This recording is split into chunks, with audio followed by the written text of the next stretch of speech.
Okay guys, good morning from Butuan in the Philippines, Mindanao. So I'm focusing on this gorgeous painting here. Bohemian Rhapsody, the film is just coming out. Above Freddie there, that's Freddie of course. We have James Blunt with, this was a poster, James Blunt performance. And then we have this dude there, this crazy looking guy on a painting there with Guinness, one Guinness in a hand, a hammer, all kinds of weird stuff, drum. Yeah, this looks good. So who is this dude? Maybe you guys remember from our previous video. Hi, morning. Good morning, how are you today? I'm very good. Good, this is of course Coleman, right? That's right. Coleman from Ireland. Well, nominally from Ireland. Parents are from Ireland, but I spent most of my time working in the UK. UK, so, Birmingham. Yes. Birmingham. Yeah. So you were you were in the army as well. I was in the Royal Marine Commandos. Royal Marines, and after that, I joined the police after that, and then spent a lot of time in the police force, drug squads, and all the rest of that nastiness. Then you decided to. I had some opportunity to do a little bit of work with some people in the music business, and was very lucky there. So I worked with some very talented musicians. And can you give us a few names? I worked with Michael Lee, who you may or may not have heard of, but he was drummer with Page and Plant, who was the original Led Zeppelin. Yeah. When they reformed again in about 1992-94, Michael was their drummer. Yeah, and, so we did a lot of studio work, and a bit of touring, and that was very exciting. And you were involved with the drum side, drumming. Yeah, I was his drum technician, so he taught me how to put the drums together and set them up how he liked them, and basically it's like, as I've explained before, it's like a mechanic for a Formula One driver. He doesn't drive the car, but he knows how to set it up for them. Yep. So I would set it up, and Michael would come in and try and smash it all. Yep. So that was that. Then we went on to do some work with Echo and the Bunnymen, a very, very good group from the 80s, 70s probably. And then Thin Lizzy. Sorry? Thin Lizzy then. Oh, Thin Lizzy, yes. Yeah, obviously after Philip died, but the main other person who formed it, Scott Gorham, was still there, and we had John Sykes, who came from Manchester. Oh yeah. He was an excellent, brilliant guitarist. Check him out one day, John Sykes. Okay. And then I went on to work for my cousin.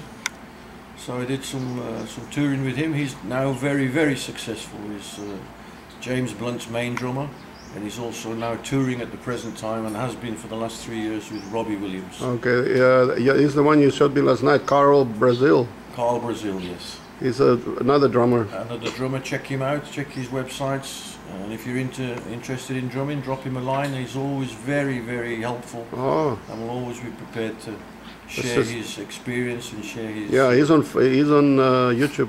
He's on YouTube, he's on Facebook. Carl Brazil, all of his sponsors' websites. Yeah, and then oh yes, I got to show you guys.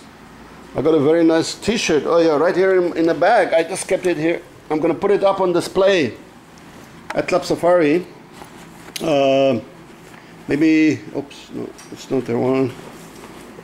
Where did I put it? In the other bag? Oh, you should know it. Oh no, I think it's in the other bag. I'm gonna ask Coleman here to explain the meaning of this T-shirt. It's very interesting. It's very, very interesting. Here it is. Black T-shirt, and I like black. Black is beautiful. Coleman, can you hold it up for us and explain the significance of this T-shirt? Well, as I just explained, in later life, my job description was a drum technician. Yeah. So that entails obviously putting the drums together, looking after the stage management, making sure all the equipment is ready to go, and also you work with a guitar technician. Yeah. And a very good friend of mine, and I would call him a brother, Brian Murray, a Scottish guy. So we worked together for nearly 5 years. At this stage, I was probably, I was in my 50s and Brian was in his late 40s, so we were fairly old for a road crew, as you would call it. So I had these shirts made. So in fact, you can see there it's 2005, James Blunt, 2005, so 2006. Yeah, that's his kind of logo, isn't that's it? the logo of James Blunt. Yeah, which you see on all of the drum heads, and it's his main. I thought it looked like a meerkat. Yeah, I think it's more of a monkey. Yeah. We've asked, but it's never really been explained. It's just something that he liked. You should ask him. Tell him I think it's a meerkat. Yeah. Well, no, he's always explained it's a monkey. So I don't know why. But I had some meerkats. I know what they look like. It looks more like one, I must admit. So yeah, so we put the logo on the back, and there's only 4 of these made. I had them made specially. So we used to wear these on the stage when we went to work, and it was a joke originally. Joke, right? Because for those of you who might know, on the front, I just put, because we were so old, you didn't see us running around the stage. If something went wrong, we would stroll over and fix it. Yeah.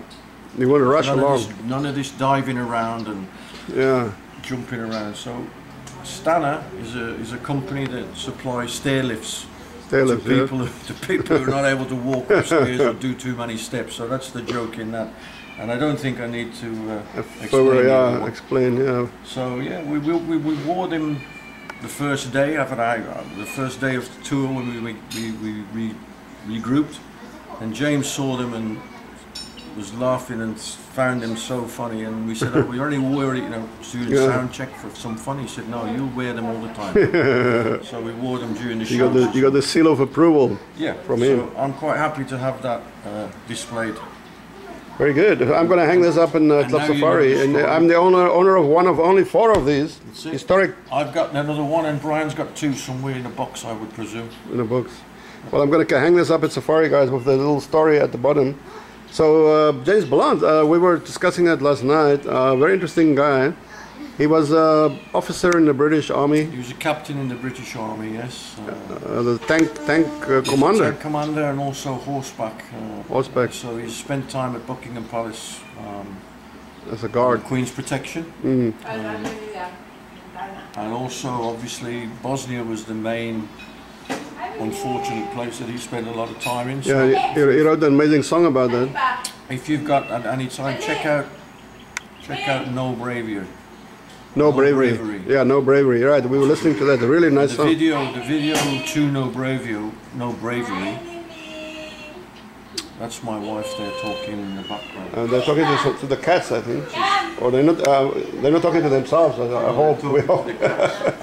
They're having breakfast there. They got some hungry cats outside. During his time in Bosnia, and prior to becoming a musician, he did decide to document a lot of the atrocities and the difficulties that were happening in that certain theatre of war. And when he wrote No Bravery, he put the video to that song. So you can catch it on YouTube. Please he's on work. I'm going to put on the links, or at least the description. So he seems like a real gentleman.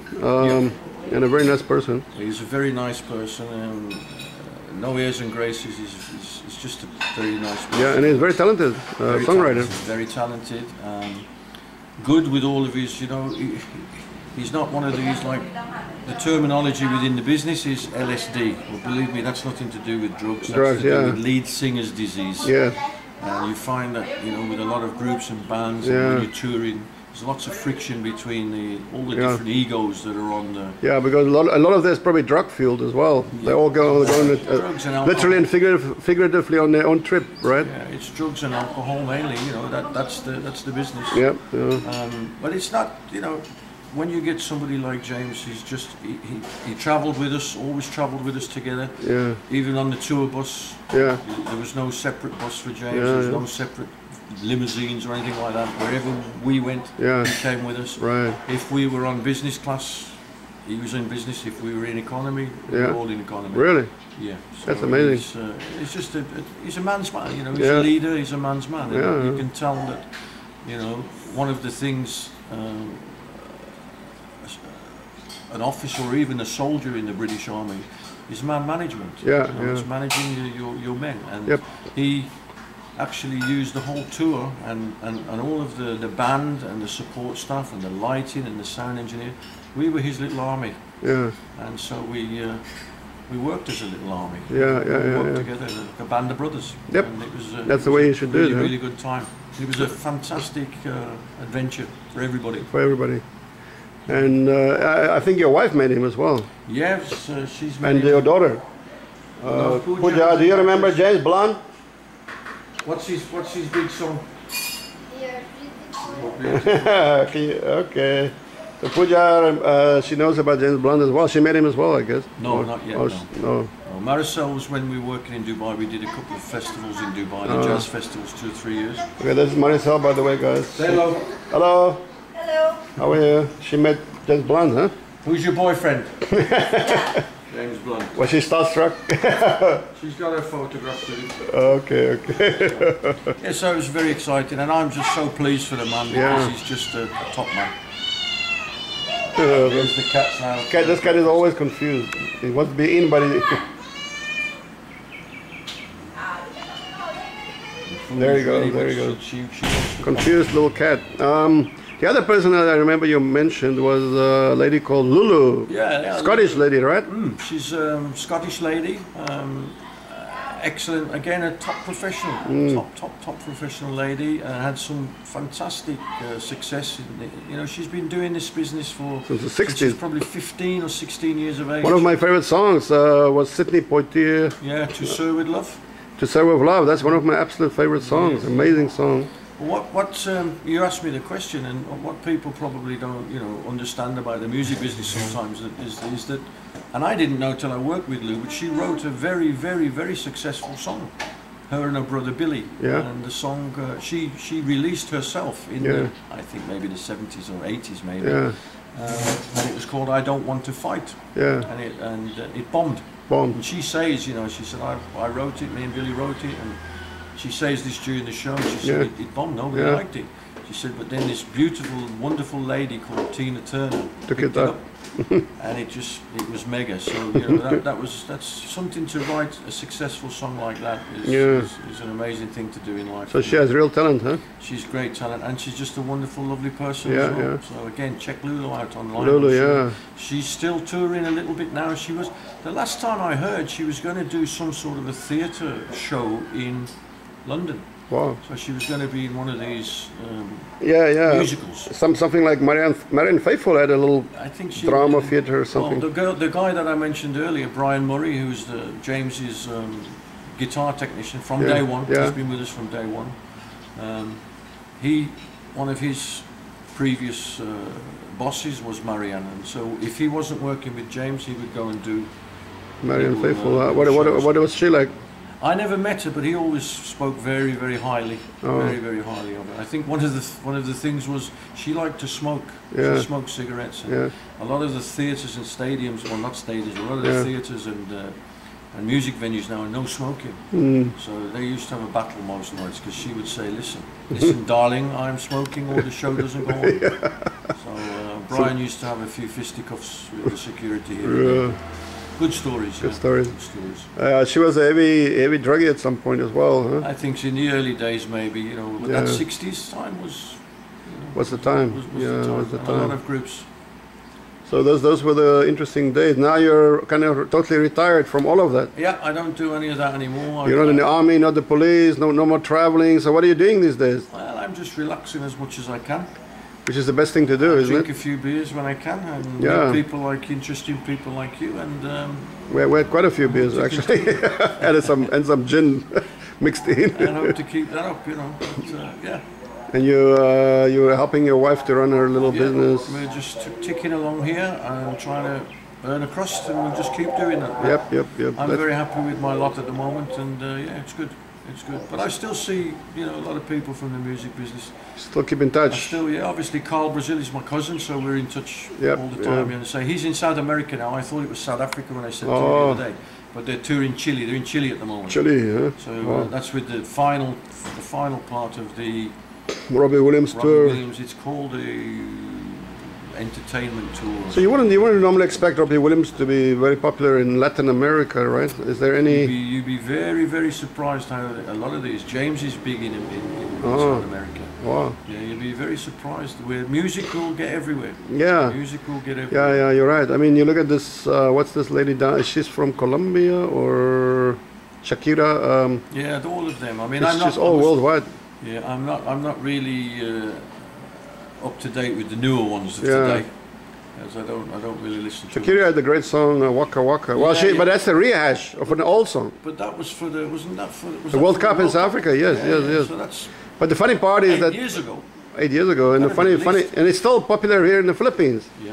Each and every Filipino I've met, each and everyone knows the song. Yeah, they love the song. The Philippines love their music. Yeah. Anyway. So instead of saying, if they say, "Where are you from?" I don't say I'm from South Africa. I say Waka Waka, and they look at me, "Oh, Africa?" And then, yeah. So they can figure it out in the end. But They'd be a little bit confused that you're and they're always confused about it. But the funny thing was that this song Waka Waka was a hit. Now you will love this part. By an army band.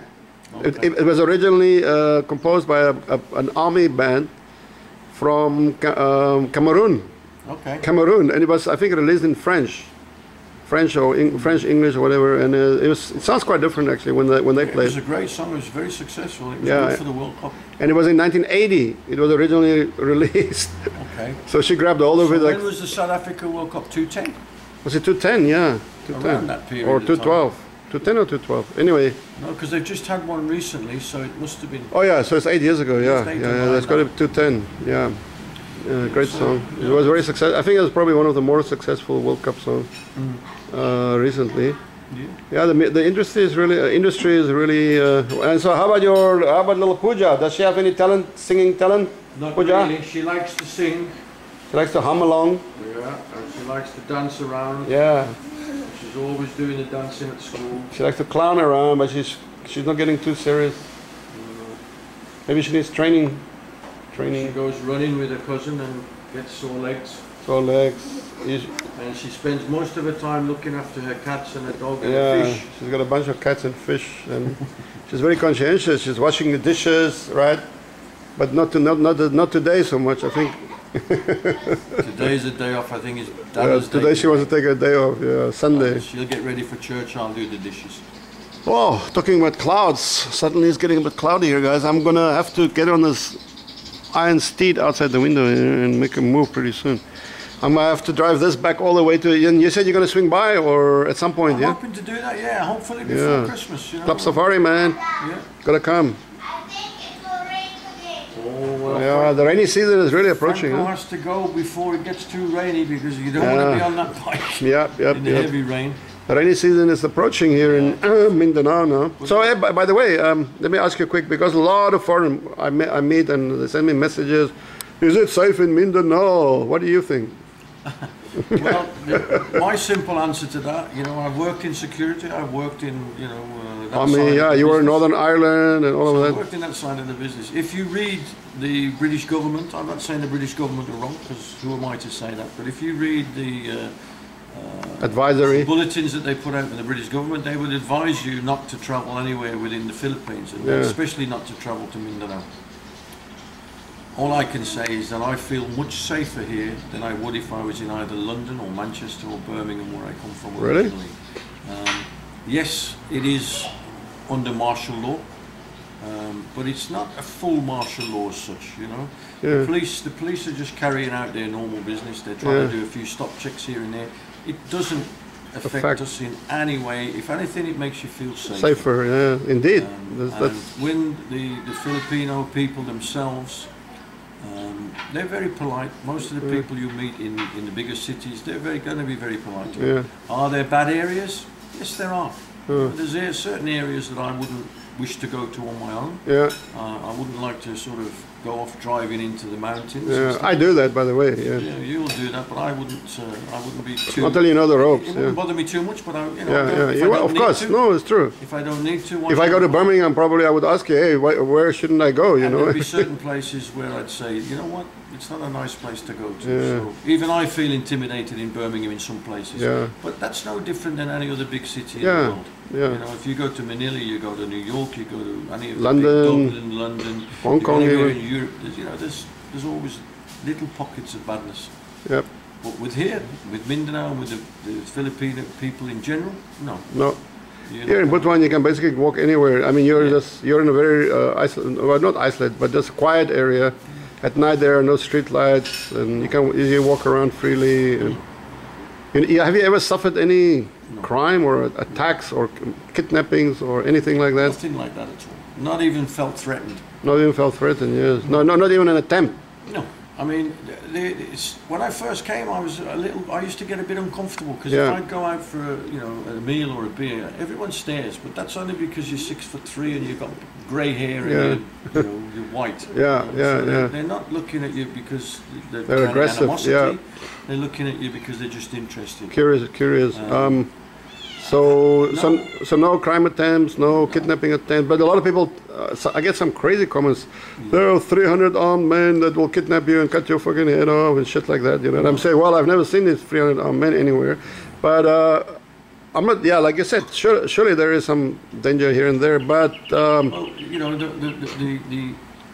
but for a foreigner, it is remarkably safe. yeah, Remarkably I mean, safe. you know, again, it's just common sense. You don't, you know, if you went to South Africa, for instance, Yeah. which is your home country, here's the cat again, look. He wants to infiltrate. Infiltrate. If you go to South Africa, you know, I don't know South Africa very well. I've never been there, but obviously I've seen the news in the past. Would I go walking around the township? Would I want to go in there and walk around the township? You know, and Yeah, not unescorted, but if you have a friend, you're very safe to do not so. a problem, you know. And Yeah. I've been many years ago, but I've been in Jamaica, Yeah, Kingston, Jamaica, you know, in probably 1976 or 75, 76. yeah. And we were not allowed, and we're Royal Marine Commandos, you're not allowed out after 11 p.m. Yeah, And we had a taxi driver there, and he took us everywhere, all around Yeah, the different yeah. places. You know, they'd got internment was going on there, Yeah. there's all sorts. But would you walk around in them places? No. yeah. Well, you would walk around, but it would be a little bit risky, right? Yeah, So, but it would be common sense not to do yeah, that. yeah. You know. It's same thing there in Angeles City. I was there a few weeks ago. Manila. I met several people who were, you know, victims of crime, but nobody says, don't go to Manila, don't go to Angeles City. Yeah. They all want to go to Angeles City because, you know, for you know why they want to go there. Yeah. Anyway, I'm out of space on my. But thanks for talking to us. No problem. Thank you, brother. And we'll put this up on YouTube. I'm just going to wish you a safe journey home today. Thanks, Because, thanks. And I hope it's dry. Yep.